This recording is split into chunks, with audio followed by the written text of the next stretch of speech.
Today we're going to be discussing prompt engineering, specifically for vibe coding. My name is Marty and I have John here, who is also a contributor to the AI software developers group. And together we are targeting to present practical steps on how to do prompt engineering to get the best outcomes of vibe coding efforts. In my experience, the time you put into creating a good prompt and the associated assets is directly proportional to the time you end up spending debugging later on. So the more time you put into the prompt, the less time you end up spending later on in debugging or asking the tool to completely reverse what it just did. And so it's super important. We spend the time on prompting. In my journey in vibe coding, my prompts were really rudimentary. I would say sentences. But over time, I've come to appreciate how important it is to have a structured prompt, a detailed prompt, something that the tool can then take and do its best to generate. So today I'm going to propose a framework with 6 steps because online information, quite frankly, is all over the place on prompt engineering. There are courses, master classes on prompt engineering, and I watched some of them.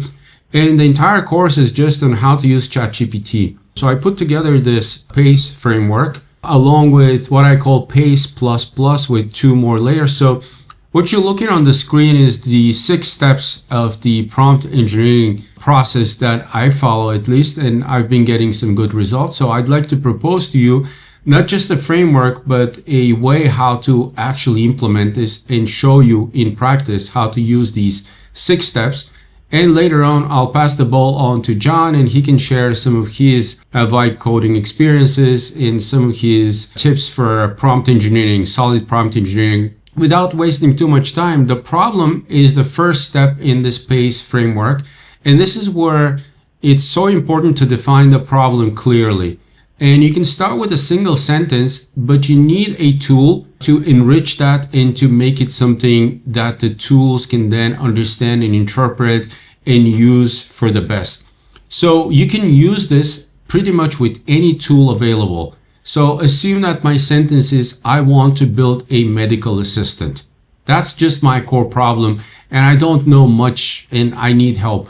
I can go to ChatGPT, I can go to Claude, I can go to any tool, start that conversation, and it would give me the results that you need. It just so happens that we've been working on Launchpad AI and we've incorporated a couple of features that I'll show you later, how to take a simple prompt or a single problem statement and make it a lot clearer in that P.A.C.E framework. Secondly is you need to ask precise questions. Third is an important technique where you can chain the outputs of one prompt as an input to the next. In the Launchpad AI method, we've implemented 3 chaining of such prompts. The output of the first prompt becomes input to the second and to the third, but you can chain as many as you like and you can do it manually. Fourth is the evaluation. This is where you test your prompts and you evaluate and iterate and make them better. Step number 5 is the layering.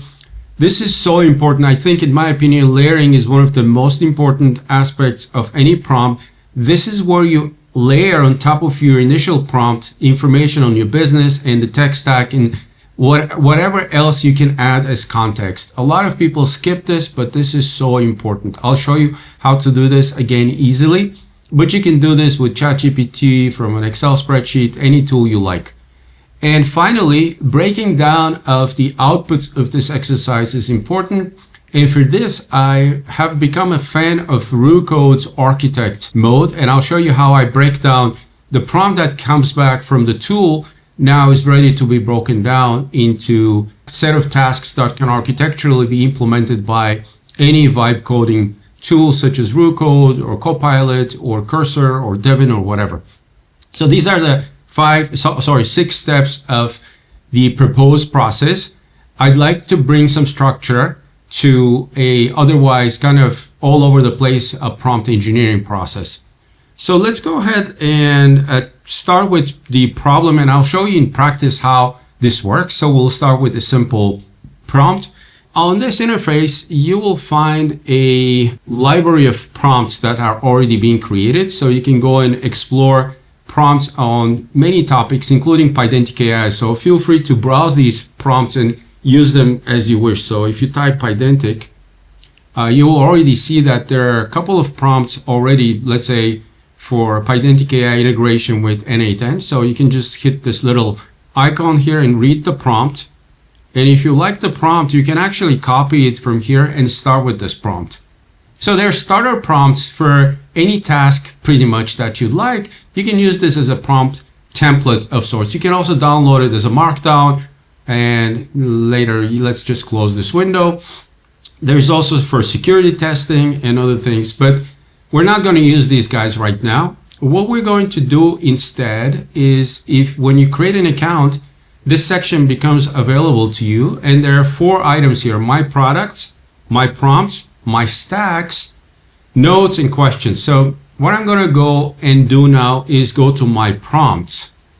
And these prompts are different than the prompt library. These are specific to me. These are the prompts that I've created or copied from the public library to my space. So nobody else has access to my prompts. And here at the top right, there's this 2 buttons. You can create a prompt from scratch, and you can give it a title and a body, and you start working on it, and I can show you that workflow. Or what we're going to do today is you can create a P.A.C.E prompt. So let's start with this P.A.C.E prompt template. And this is the first step which of the wizard. There are 6 steps of the wizard. And the first step explains to you the process. So you start with the problem, you ask questions, and you want to make sure that the questions are precise. You chain the outputs, and then you evaluate and iterate.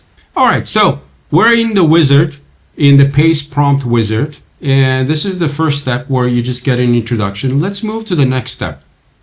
So in the next step of the wizard, and I'm going to make this a little smaller, hopefully you can see this. This is where we're going to define our problem. We're now in the problem phase, okay? And here is our problem description box. And here we're going to get some help from AI. So I'd like to start with this example, like I want to build a medical assistant using Vercel's AI SDK. This is the only thing. This is my problem right now that I know. And immediately one thing you'll see is the definition score on the left is very low for this prompt, because AI evaluated this and it gave me a score of 10. My goal is to make my score about 90 to get to the next step. One thing I can do is I can get some suggestions from AI. So what I'll hit the suggestions, it will take this initial prompt and give me some suggestions how to improve this. So I already got 5 suggestions. And here I can just go and look at them. So the first one would be reframe as business challenge. The second one would be a technical deep dive. Depending on how I want to approach the problem, I can improve it in one of many ways. Then would be a user-centric perspective, or scope definition, or just a risk assessment. Or you can combine these. You can click multiple, as we'll see. But let's just start with maybe the technical deep dive. How about that? I'm technical. I'm always interested in that. So what I'll hit this automatically. I don't have to type anything else. AI now will take this and improve it and give me some suggestions. And already I'm achieving 95 score. And I can see here, I can make this larger, or I can make this full screen. I can also split it into 2 and see my preview of this prompt. So if Markdown is easier to read, I see that I want to develop a medical assistant, blah, blah, blah, front-end development, utilize Next.js because it seamlessly integrates with Vercel. So automatically it picked up my keywords and it created my front-end, back-end, data management, AI integration, deployment, and so on and so forth. So we have a pretty good start. You can also just go into full preview mode here. But let's say there are things that I don't like here, or I'd like to add perhaps. I see that there is not much information on scalability. So I can come down to this box and say, add more info on scalability, and hit regenerate. Now this will be added to this prompt. Other things you can do is you can also add these other aspects or facets. So let's say you want risk assessment. Right now, there's no risk assessment here. You just click this and it will overlay this on the existing prompt. It will not override it. It will overlay this risk assessment and make this prompt with that risk assessment items as well. So as you can see, it just added these risk assessment items to each one of these things. And now our score is still pretty good, but our prompt is growing in detail and size. And let's say I'm pretty happy with this. What I can do now is move to the next step, the ask part of the P.A.C.E, right? The problem is well defined now. I need to ask precise questions. And again, what I'm going to do is I'm going to get some suggestions based on the current prompt. And now my suggestions are to use analytical approach, creative exploration, step-by-step guide, comparative framework, format focused. Let's just go with step-by-step. I want this whole prompt to be also divided into steps so that my tools know how to implement this. So I'm going to go step-by-step, waiting for this a little bit. Obviously, taking this prompt, it will hopefully improve it by adding the step information. Okay, now this green ring denotes that there was a change. And if we actually look at the preview, now we have a step-by-step guide for developing this medical agent. As you can see, now we have examples, we have step-by-step implementation, and I'm still happy with it. So now we can move to the chain step. So this step is really interesting. We can generate two chains. So we can hit this, generate the chain sequence, and these chain 1 and chain 2 will be prompts that will take this as an input and generate even more information if you wanted to chain them, right? So what this saying is that building on the initial prompt, I will build some more instructions, evaluations, and now it's building the second. And this one is telling us, this one builds on the analysis and enhancement of the previous prompts.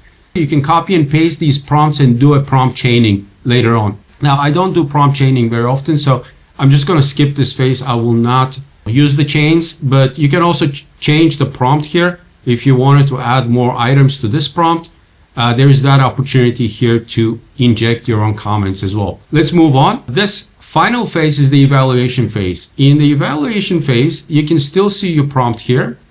You can add more items, you can change it, but the cool thing is this playground tab. And in the playground tab, you can test your prompt. So basically, you've built something, now you want to see how it's going to perform. And you're now executing this as if this is going to give you the plan, what you need. So here's the response. And now you can say, okay, I'm happy with this implementation plan. It looks pretty good. I'm going to save this to my library. And the last phase is this save phase. Let's give it a name. I'm just going to call this medical Vercel. And for the phases, we have this concept of the number of 7 phases of a startup. I'm just going to pick validate and build 2 phases.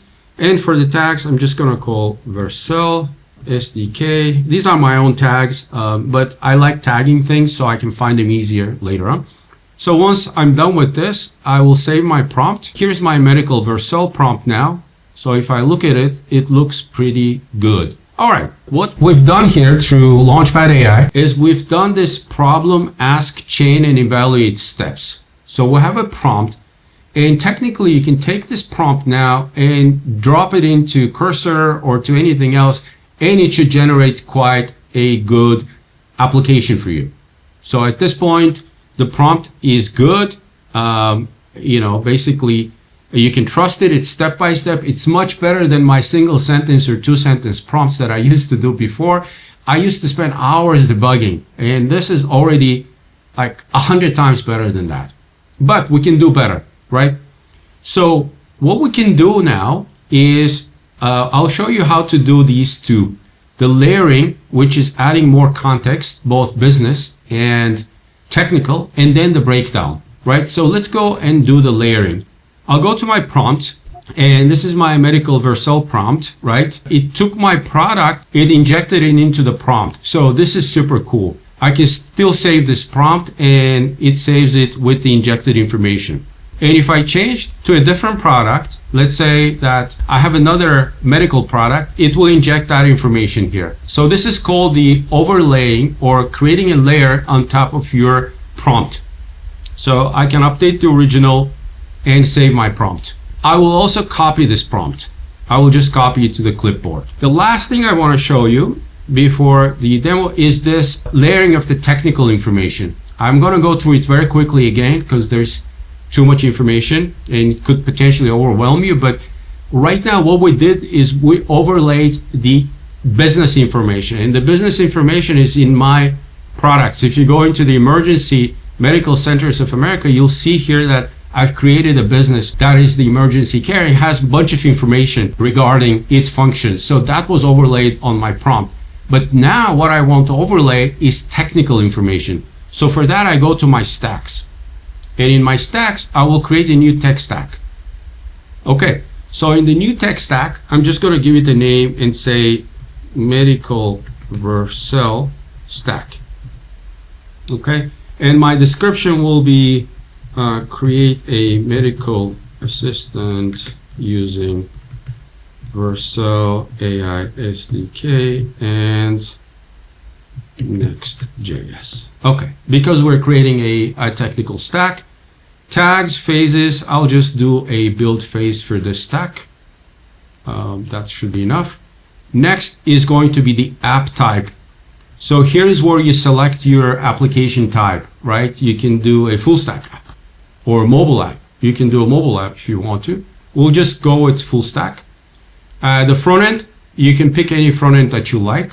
So let's just go with React. Backend, we'll go with React Next.js for now. Database, this is important. So maybe the database wasn't mentioned before, right? So let's just go with other. And in the other, I'm just going to put MariaDB. Okay.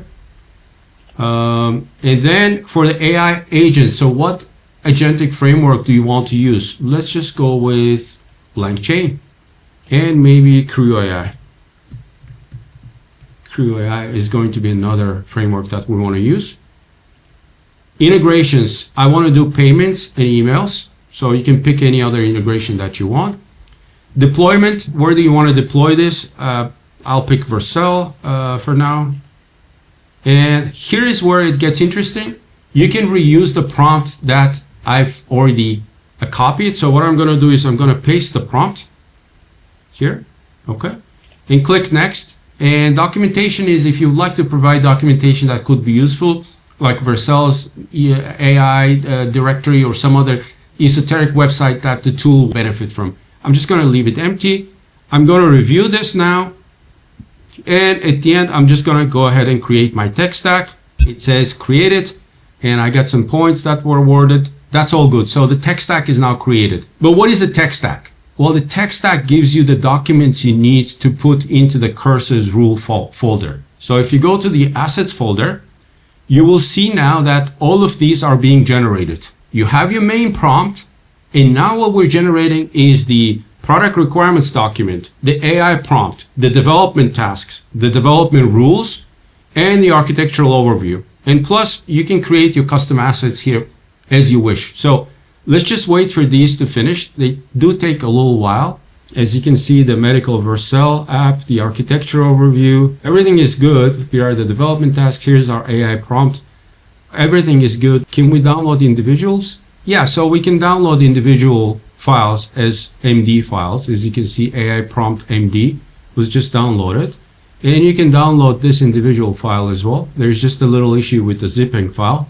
So once you do that, you are now ready to go to Cursor. And in Cursor, you can start doing your development. But what I'd like to do, what I'd like to show you is my workflow is slightly different. So I will go to Visual Studio Code. I'm not going to put all these assets that I generated. That's going to take a little time. And instead, I'm just going to grab the prompt, the last prompt that we generated, and I'll show you what I'm going to do with it, right? So I go back to my prompts. I go to my Medical Vercel, and I can just do copy, okay? From my prompt, I just copied this prompt. I'm not going to do any overlays, no nothing, okay? Now I'm going to go back to this guy and go to Rue Code. Inside Rue Code, I'll paste this prompt. just like this. And from here, I will select architect. Just, you can see this on the bottom left corner of my screen. I will select architect. I'm going to use the Claude 3.7 for this, and I'm going to hit OK. So what it's going to do is it will create a roadmap. We're now in this phase, breakdown of the tasks. This is step number 6. So far, we've done the problem. We've done the asking of the questions. We've chained the prompts. We didn't, but you know how to do it. We did evaluation iteration. We did the layering of business and tech information so you can get those assets. And right now we're breaking down this large prompt into implementable tasks. That's what RuCode Architect will do for us. What it's saying is it has a question. What are the most critical features or capabilities of this medical assistant that should have for emergency medical centers of America? Okay, so here are 1, 2, 3, 4 options. Real-time access to emergency protocols, patient triage assistance, integration with existing EHR records, and 24/7 concierge service. So I'm just going to pick one, guys. So I'm picking the triage assistance for ERs. And now I'll show you the markdown document that the architect will create for us. Oh, another question. Great. What kind of data sources will be available to the AI to make accurate triage assessments? Medical guidelines and protocols, emergency medical centers, internal triage, blah, blah, blah. I'll just pick the first one, CDC, and it will continue. One more question. Are there any specific technical constraints for this project? I will just say must be HIPAA compliant, obviously. Okay, no more questions. This is actually not very typical. The first time RuCode asked me 4 questions. Normally it does ask 1 or 2. The length of your prompt determines how many questions or how much confusion you will create in the tool. So because I provided it a very long document, and now what it's doing is, to me, it's pure magic, basically. I'll show you the final document, but you're already kind of starting to get a glimpse of the design and everything that it's creating, right? Look at the database tables. The database design is coming together. You know, starting with this and do the vibe code versus what I used to do just even a month ago with a couple of sentences, it's like a world difference. I guarantee you this because I coded this whole P.A.C.E interface in Wizard today. And I was telling John, I was just between coffees and everything. I started around 10, 11, and I was done by 5. And just chit-chatting, coughing, all throughout, only with RuCode and Claude 3.7. And because it tracks the cost, I can report to you that the entire cost of that feature was $53. All right, so more questions. Based on the detailed implementation, I created a medical assistant. Are you satisfied? Yes, the plan looks good. Blah, blah, blah, but I'd like to see more about how to handle offline functionality. Let's add a little bit more. So I'm satisfied, but I'd like more details. Okay, so it's adding the offline first architecture now. This is super cool. If there's no connection to the database, how will the app operate? This is important because maybe a medical field doctor could use this as an ER doctor in the field. There's no network, there's no connection. So that's really good. With these enhanced, yes, the plan looks complete. Please write it to a markdown file. This is what I'm choosing now. And now it's going to write it to a markdown file. And you'll see this in action here. This is going to be the single file in the workspace right now. Okay, so we're done with the document. And it is close to 440 lines of markdown instructions. This is how we break down the problem. Let's see the preview of this. So it looks pretty good. Unfortunately, Visual Studio does not display the mermaid diagrams, but you can actually see the mermaid diagrams if you go back to RuCode. The RuCode's preview is actually quite awesome. Let's go up. Yeah, this one you can definitely see how it's designing the patient staff, the front end, the authentication service, monitoring, logging, the API layer, the encryption service, serverless functions.